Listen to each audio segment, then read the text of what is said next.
I mean, you were at the Olympics. It's the hardest work. Like? Well, it's the hardest work you will ever do, but you will never in your life be in the presence of greatness and on that level. You know, like when I don't get nervous a lot, but when you have people like Sha'Carri Richardson, it's wild. Just walking up to you and doing an interview, Simone Biles, Hesley Rivera, and you know these people because you've covered them forever, but then it's time to talk to them while they're wearing their gold medal. And you look at somebody and you just kind of say to yourself, you do realize you are the best in the world to ever do it. Hey friends, welcome to the girls. So excited to have you. And you get to meet my dear friend, Laura Harris. She's amazing. Welcome to the girls. Laura, we're so glad you're here. I'm so glad to be here. This is an honor. It's so fun because I love you, I adore you, and I know you. But I'm so excited for the girls to get to know you in a different way. Thank you. I can't wait for them to learn from you, to be encouraged by you. You are so I'm just going to take a moment and just do an honor moment for you. Oh my gosh, this is amazing. When my husband and I first met you and your now husband, we fell in love with y'all. You both stand so tall. You make everyone feel seen. You both are so successful in your fields of what you do for a living. But even with all that success, you've stayed so humble, so others-oriented, so tender. You're brilliant. You're beautiful. You have it all, but you look and lock eyes with people and you make them feel like they also have it all. So thank you for your genuineness and your authenticity. And you guys are gifts to our life. And I wish we could go on a million more double dates because we just love time with y'all. Oh gosh. Is this how this is going to start? Yes. So it's going to start. But I want the girls to learn from you because we all want to be better. We all want to grow. And you're at like the tippity top of your field, you know, being a news anchor and just like a communicator in one of the biggest markets that is out there. I studied journalism in school and I remember like looking up like all the big markets, like the big cities like where do you like go from here? I was in Oklahoma at the time and Dallas was like the place to be. And like here you are. Like getting to share what's going on in the world with Dallas and beyond. Recently you're at the Olympics. I was. That was awesome. And when you think about like little girl Laura, and then you see where you are today, like what's that like for you? I think she would tell me to keep going. Yep. Because little girl Laura was just never satisfied with whatever happened. It's really hard. Like life in general is really hard. And I think for me, I've just always been unbelievably humbled by God's grace. Wow. And so people will say to me, they say, well, what's next? Like you've gotten this far. What's next in your career? I want whatever God wants for me. And I feel like if you keep leading life like that, amazing things happen. And when I've never been plenty of jobs I didn't get. And I look back at it and I was so sad at the time. And now I think, well, if I would have gotten that job, I wouldn't be where I am right now. And so I just hope young ladies especially, they hear that and they say to themselves, it matters not where I am right now. That doesn't dictate where I'm going. So good. And so you just have to keep doing that. And it's hard. You have to have people reminding you constantly that you are still worthy. You are still going to do it. You just have to stay on the path. Beautiful, beautiful. And obviously we know we live in a world where the news is not always joyful. Yeah. You know, there's so many weighty, heavy things going on in our world.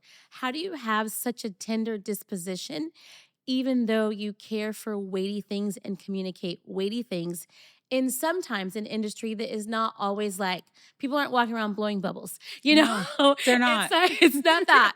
It's not that. And so how do you stay so tender with what you carry? I think you have to still be that person who you are when you're at home. So you talk about that humility part. There is no part in this life where any of us are better than someone else. So good. And in the news business, we oftentimes talk to people when they are at their lowest point. Because why are you on the news? Something really bad happened to you. And so for us to just put them on TV and exploit them, it's just not what I'm about. Wow. And so you have to continue to remember these are human beings. Yes. These stories are human stories. Right. And we try our hardest to find the really good ones when we can so that we can kind of level that out. Right. I want to remind people that this entire world is not bad. That's so good. Say it again. Say it for the people in the chat. Right. It's just, everybody in this world is not a troll.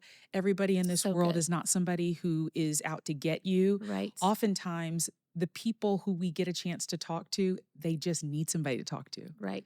Right. So right, that right. is the blessing in itself, to be able to speak to somebody in their lowest point Right. and say to them, I just appreciate you sharing your story with me so that we can maybe help somebody else. Beautiful, beautiful. And Yeah. when you were growing up, because you are so like driven and strong and like, let's go, I'm not done. Like you're pretty much at the top, but you're but you're still like, there's this part of you that's like, I'm not done yet.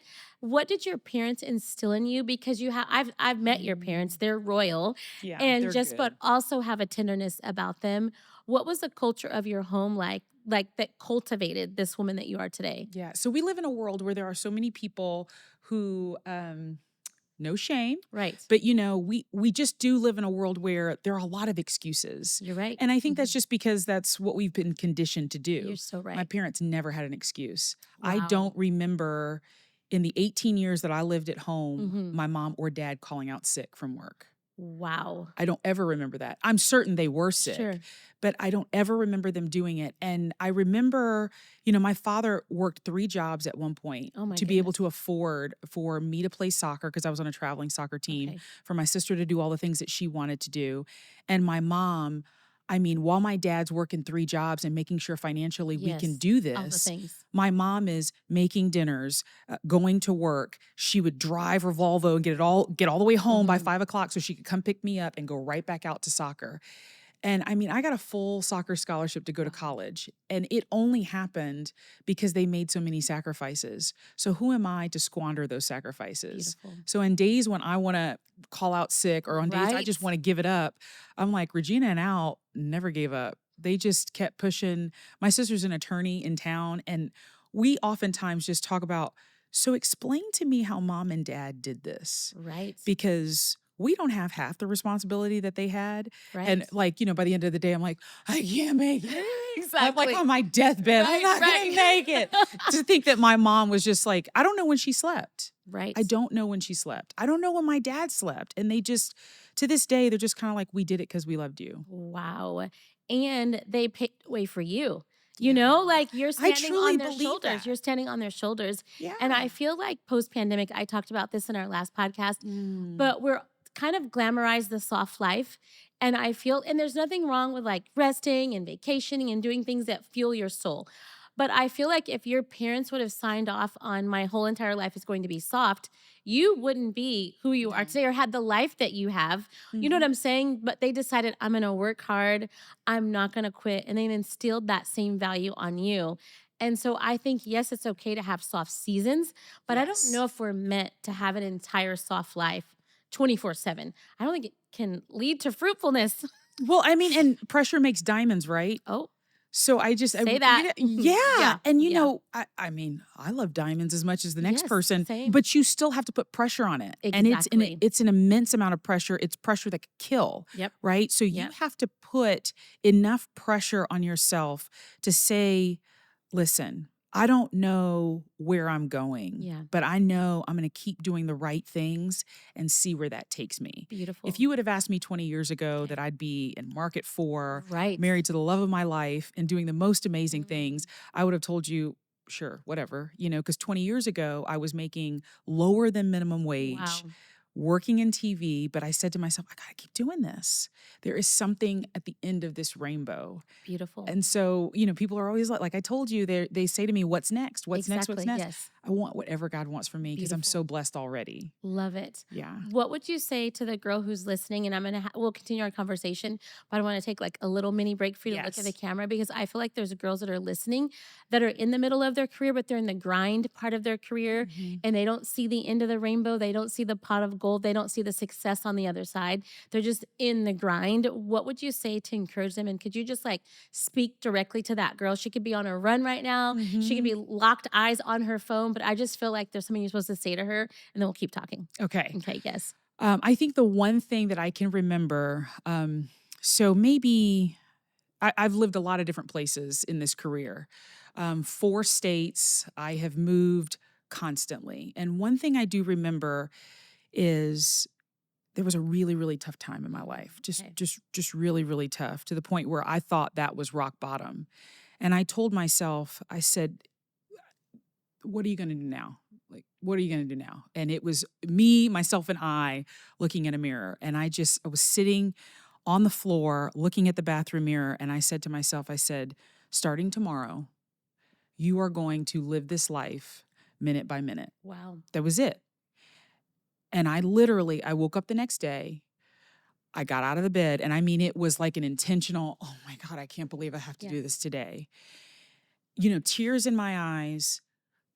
I got up, I put on my workout gear, and I said, every morning from this morning on, you're going to start your day with some sort of workout. And you're just going to start there. Yeah. Because if you can at least get out of bed, if you can at least say to yourself that this is the next step to the rest of my life, you have to do it. And nobody is going to do it for you. It's easy to have these hard days. We got to have hard days because then you don't appreciate the good ones. True. But if you stop, you'll look back on your life and you'll say, what could I have done if I would have given myself as much time and effort as I deserve? Nobody will ever take that away from you if you can just give yourself the time and effort you deserve. Because I firmly believe God put none of us on this earth just to be blah. Yep. Like, we were all born to shine. And whatever that looks like, I don't know that for you. I still don't know it for me, but I know on the days that I feel super dull, I shine myself up. Beautiful. Get up, shower, do what I need to do, and just live your life minute by minute. You'll be thankful for it. Beautiful and well said. Yeah. Oh, I think getting out of the bed, because I think hard. you just get in your head and you don't want to get out of bed. Yeah. But just deciding, I'm going to get out of bed, I'm going to exercise, I'm going to do something for my body, for myself, for my mind, for my mental health. Mm-hmm. Just that. And then praying over yourself while you're doing it and inviting God in. And it's so beautiful. I was telling you earlier, I started going to this sculpt class with my friends, and it's a heated class. So my excuse in the past has been I don't want to mess up my hair. Okay, but so now I'm still just going. I'm still going. I'm doing some workarounds. Okay. I went today and I had a trick. This is the first time, hot off the press, I did this.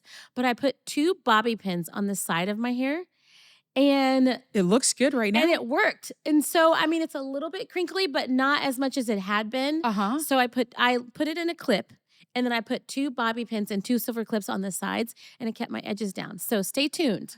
My edges are still edging. Intact. So yeah. So do something for yourself today, girls. But we have more to talk about. I can't wait. And so I have some questions here that I want to ask you. Okay, here we go. Okay, so you got married a little bit later in life. I did. You did. What's it like having a super successful career and then getting married? And did you always want to get married? I always wanted to get married. That is true. Okay. But I did not think it was going to happen for me. Okay, why? And I just told all these young ladies that you want to make sure that you don't give up on yourself. But I won't forget, this was probably 10 years ago. Okay. A priest once told me, I said, do you ever think I'm going to get married? And he said, God would never put a desire in your heart if he wasn't going to give it to you. Wow. It's just going to take some time. That was 10 years ago. And so I met my husband because, for those of you who don't know the story, we were neighbors. So I was building a house. You have to tell them the story is everything. The long story short is I was building a house in a neighborhood in Dallas, and he had bought the model home. And the woman who sold me my house said, hey, so I'm just letting you know, there's this really cute guy that lives right across the street. And I said, well, give him my number. I'm very single. And she said, okay, I'm going to do that. And so she goes and talks to him. And Patrick has a very different story. So ladies, when you see him at church, ask him about it. But she went and told him, she said, you got to call this girl, blah, blah, blah, blah, blah. And he was like, okay. But I mean, Patrick was single. He had just moved into the neighborhood. Mm-hmm. It was like, I get it. He was trying to be single. And the last thing he wanted was some girl across the street knowing exactly where he lived and dating him. Ding dong. Right. Long story short, about a month later, we went on our first date. We've been hanging out ever since. But I think that for us, at least for me, getting married later in life, it's harder, right? Because you're more set in your ways. And your mind is kind of more made up. Yeah. Your mind is made up. I mean, to the point where like there is furniture in my home that nobody should have ever sat on. And one of the first times Patrick came over, it was like feet on. And I said, like, wait a second.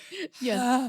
And so, but it's funny because God knew exactly what he was doing when I met Patrick. He was Exactly. preparing Patrick all this time for me. He was preparing me all this time for Patrick. And you guys can't tell him I said this, Okay. but he is truly, when I look at him, it's God staring back at me. Wow. The amount of grace and kindness and constant understanding that he shows me, it's more than I could ever show for myself. Wow. Patrick reminds me, when I first met him and we started dating, he was the closest thing I'd ever met to my dad.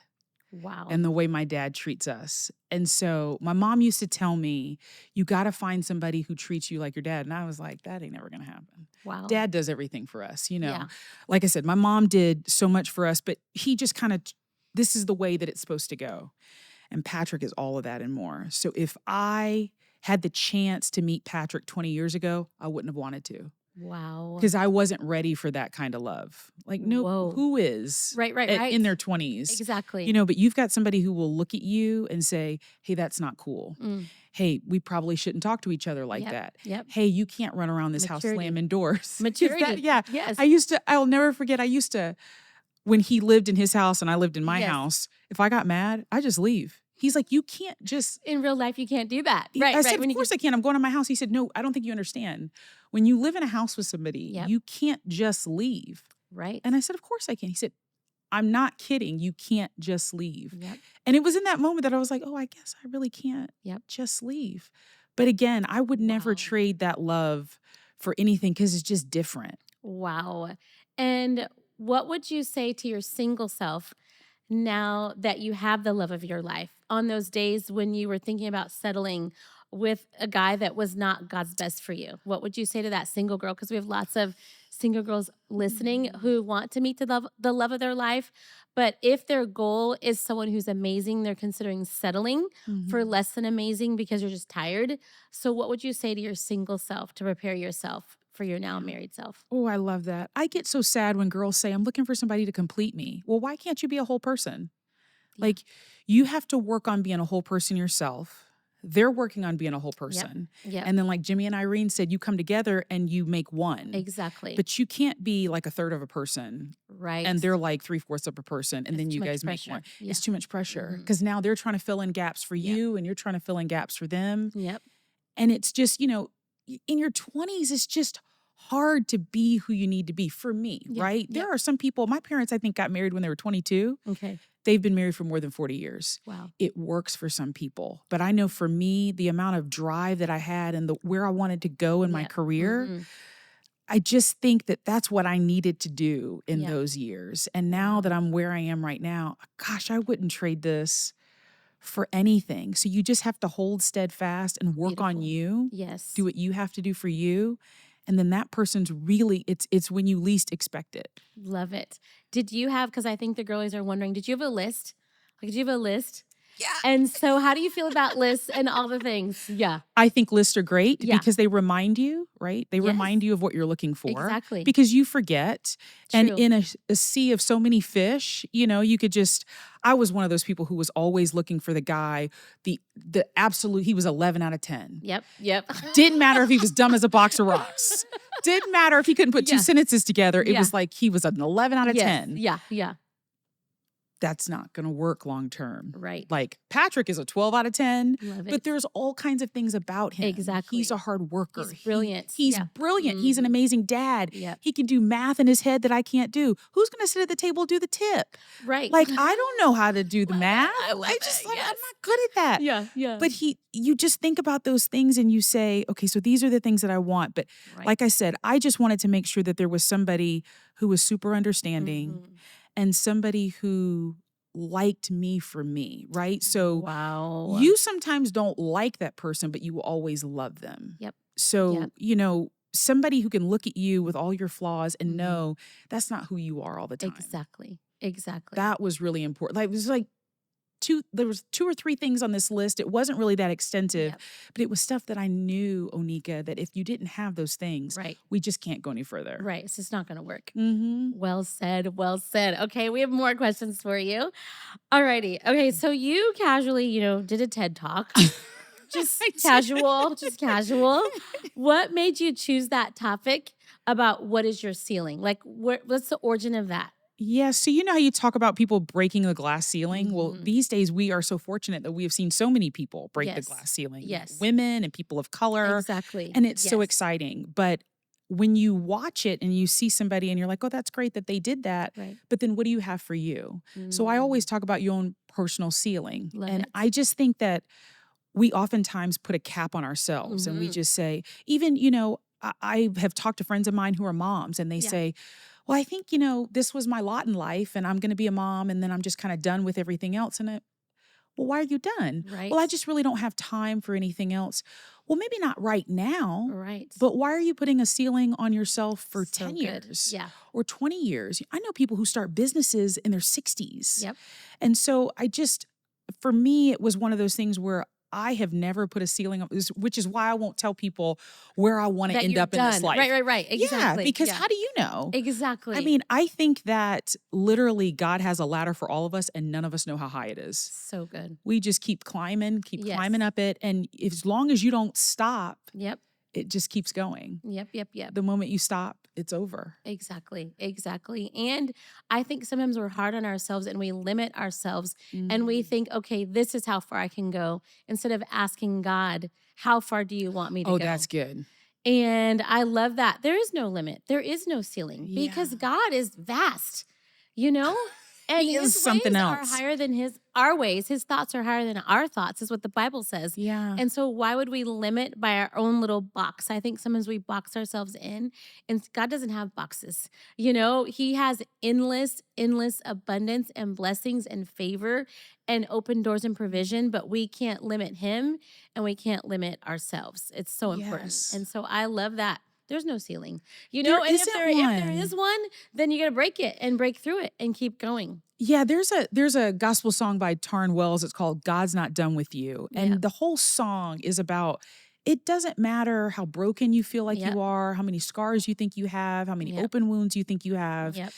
It's about his understanding and not ours. Exactly. And so who am I to I mean that's one of the things that I love so much about my husband. He's very understanding. I think it's to a fault. I'll just leave it alone. Okay. But he's very very understanding. And one day I said to him, I said, "I just can't believe that you just let people just talk to you or Mhm. do whatever Sure. or get away with this." And he's like, "Laura, I'm not letting anybody get away with anything. But who am I to not give people grace when Wow. God has done the same thing for me?" And then, of course, I felt this small. Right. But Right. with that, you think about it, you're like, oh my goodness, if God is doing all these amazing things for me, who am I to shut all these doors or Exactly. think so small of myself? Like, you don't know. You have Exactly. no idea what he has planned. Exactly. And I feel like for some people, for some families, or for some girls, they're going to be the first. You know, even if they haven't seen it before, Yes. they're going to be the first. Like, I feel like there's some moms that are called to stay home. There's some moms that are called to be working moms. But sometimes if you're called to be a mom and work, you think, well, I've never seen anyone do it that way. Mm-hmm. So how can it be done? But you might be called to be the first. Or if you Yes. come from a family that everyone only works but doesn't stay at home, but you feel like God gave you a burden to be at home, even if you haven't seen it done before, I feel like there's things that we're supposed to do and not just wait for someone to have already done it. That there's new roads, new highways, new pathways, new things that he wants us to step into. And we can't limit it to what we've seen. I love that. You know, I think about this church, you know, that Earl and I get to be a part of Shoreline City. When we moved to Dallas, it made no sense. It made no sense to move to a city that already had amazing churches. But now that we've been here for 13 years, we see the part that we're supposed to play.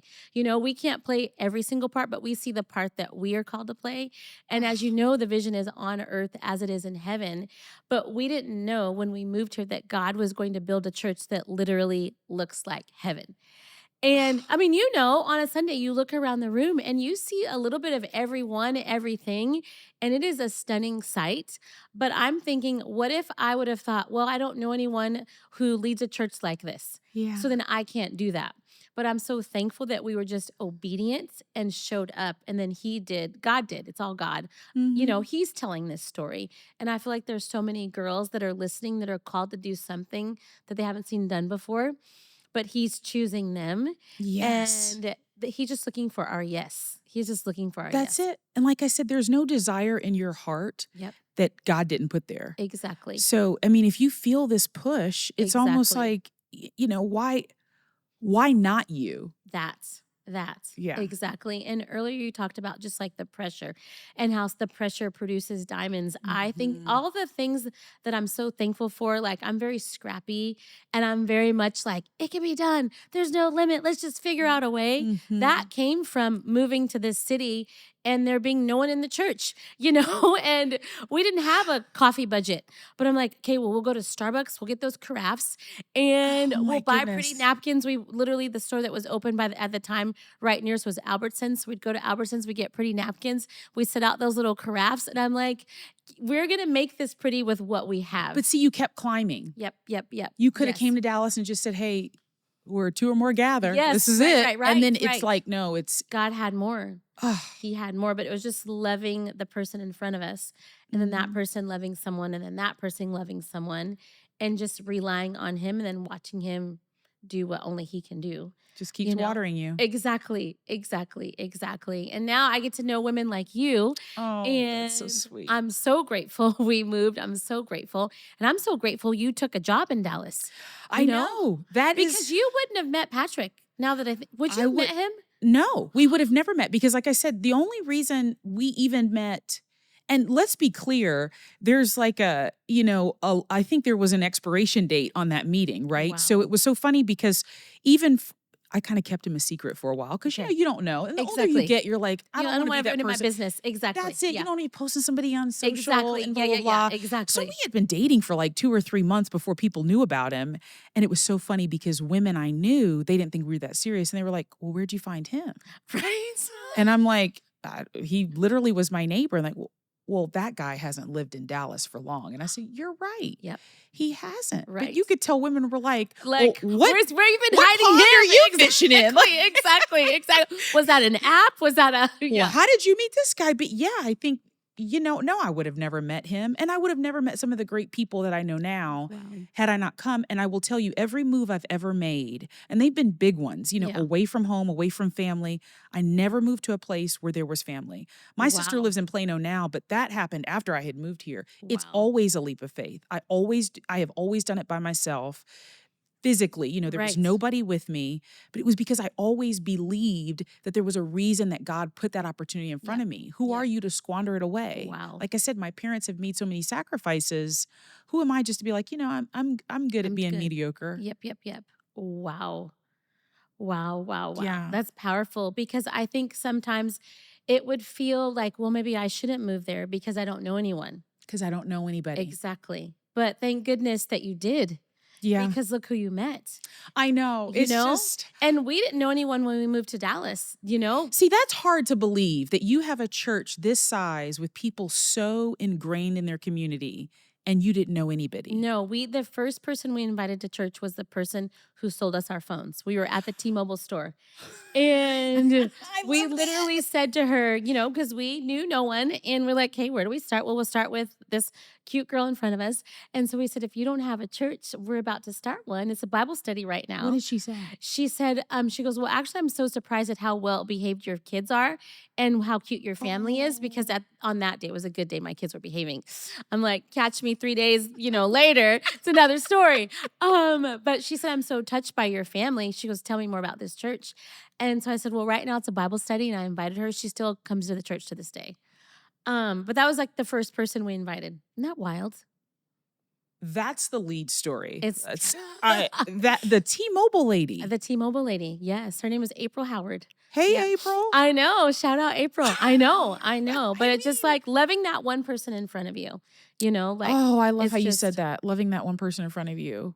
And then things happen in your life when you're not even expecting it or not even thinking about it. Exactly. Right? So I used to always say that I wanted to be married, but I didn't know if I wanted kids. I didn't think that was really right. If it happened, it happened. If it didn't, it did. Yes. Yeah. So the older you get, your reality starts staring in your face. Right. I was not thinking about it. Right. And then I meet Patrick, and he already had the cutest son. He's so cute. Oh gosh, he's the so cutest. Cute. And I can't imagine this life without him. Wow. And there are days I just look at his picture because I miss him, or just I find myself telling people at work stories about it. I mean, he's oh my goodness. Patrick talked to me the other day on the phone and he said, "So what are you doing for Thanksgiving?" He said, "Well, I haven't finalized my plans yet." Stop it. He's 6. Stop it. Well, I haven't finalized my plans Okay, yet. casual. Okay. The next day he had finalized his plans. So cute. I was like, what are you doing? You have a Rolodex? He's a little man. Exactly. I haven't finalized my plans. I need to check my calendar. Yeah. I need to like put some things together. He looks like his dad. They walk alike. The whole thing is just, it's a blessing. And again, 5 years ago, if you asked me I was going to have a kid, I'd be like, I don't know.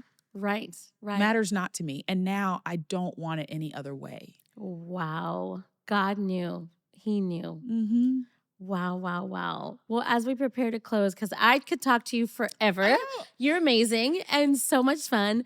What's something that you're looking forward to in this new year? Oh, goodness, that's such a good question. Be here before we know it. It feels like it was just August, but it doesn't feel like it was just summer. It feels like it was just summer. My edges still feel like it was summer. Yes, that's true. Hello. I think, I'm looking forward to good mental health. Yep. Right. So I had a major shoulder surgery this year. And that's how I started my year, was rotator cuff surgery. It was amazing. 1 month after I got married, I had to get rotator cuff surgery. Which is wild. Right. Because that whole in sickness and health thing, that poor man. He was probably like, I married damaged goods. But I want to work towards a better mental health state, because I feel like we're running so fast. Yes. In this life, we're running so fast. And I think that will only get better. And I challenge other people to do the same thing, but with that quiet time with God. Being intentional. Right. You all have talked about that before. And I think you and Earl are very good about saying, listen, life gets, you're never talking down to us. It's never any shame. It's just like, guys, you're not going to get what you need out of it if you're not paying attention to it. Exactly. So I'm looking forward to a clean slate. Beautiful. A reset. A reset. Yes. I think that's going to be beautiful. Awesome. I'm excited about this upcoming new year. I love new beginnings. Like, I love a blank page. So do you like birthdays? I love birthdays. I love birthdays. It is my favorite. And I love the birthday song. Anytime Which I one? hear like happy birthday, like that one, like just the regular one? Just the regular one. When I hear people sing happy birthday, no, it doesn't even have to be my birthday. There's just you're chiming in. I'm chiming in, and it just makes me smile. It's just the sweetest, the birthday song. I love it. It gives me all the feels. It gives me all the feels. I love. Well, I'm gonna make sure that I not only just send you a text message, I'm gonna send you a voice note. Give me a voice memo. Yeah, where you're singing. I love it. I love that. But I love it for anyone. Even if I'm at a restaurant and somebody else is being like, I just like stop and I just like look over longingly. I'm a mess. I know I'm a mess, but I love the birthday song. But see, that's what makes you special. No. That's what makes you special, the birthday song. Like, what song? I'm like, well, just I know. There's like the ratchet version. There's there's the happy birthday there's the Stevie Wonder version. Exactly. There's so many versions. Yeah. There's Feliz Navidad. No, that's Merry Christmas. I was about to do a little bit of my Spanish. We're looking forward to that song too, though. No, I know. It's coming. We are. Okay. Give us in like 30 to 60 seconds, what was it like covering the Olympics? Because that is like an iconic career highlight, bucket list. I mean, you were at the Olympics. It's the hardest work. Like? Well, it's the hardest work you will ever do, but you will never in your life be in the presence of greatness and on that level. Wow. Like when I don't get nervous a lot, but when you have people like Sha'Carri Richardson, it's wild. Just walking up to you and doing an interview, Simone Biles, Hesley Rivera, and you know these people because you've covered them forever, but then it's time to talk to them while they're wearing their gold medal. Yeah. And you look at somebody and you just kind of say to yourself, you do realize you are the best in the world to ever do it. Right. Like, you know how your mom used to tell you there was nobody like you? That literally. No, this is you're the best. No, Mom. No, there's another level. Right. I'm the best to you, Mom. Exactly. But it is, I wish that, if you've ever seen an Olympics, I saw my first Olympics when I was a kid because it was in Atlanta where I was raised. So 1996, that was my first Olympics. So I was super excited to see something else. And I covered the Tokyo Olympics, but that was a pandemic Olympics. Okay. But Paris was it was on another level. And I mean, when you have people who come up to you and you get to see them hug their mom, who gave everything to make sure that they could get to or their parents moved to Dallas because the coach that they wanted them to work out with lived in Dallas. And you get to cover that. People ask me all the time, they're like, how is that? I said, it's not about me. It's about being in the presence of greatness and never being able to forget what that felt like. Meanwhile, I can't even, I struggle to run a mile. Right. So same. It is just, oh gosh, I'm just kind of reliving the whole thing. It was incredible. So proud of you. So blown away by you. And I'm so glad the girls got to hear your heart, got to learn from you, got to just be in this space with you, because I think there's a lot of great people and a lot of people that are super successful, but there's not a lot of successful people that have a purity about them and a tenderness, that love God, that are very much, Earl and I say this, there's two types of people. There's here I am people, and there's there you are people. And you and your husband are very much there you are. And so I'm praying that this encourages girls that as they want to go far, that they don't forget about the people along the way, because you can reach the highest of highs, but if you don't have anyone to share it with, and if you don't value people and value God along the way, then you get to the top and then you're just by yourself. And so the fact that you bring people along the journey, and it is just a beautiful sight. And we love you. So thankful for you. And girls, thank you for spending this time with us. And we'll see you next time.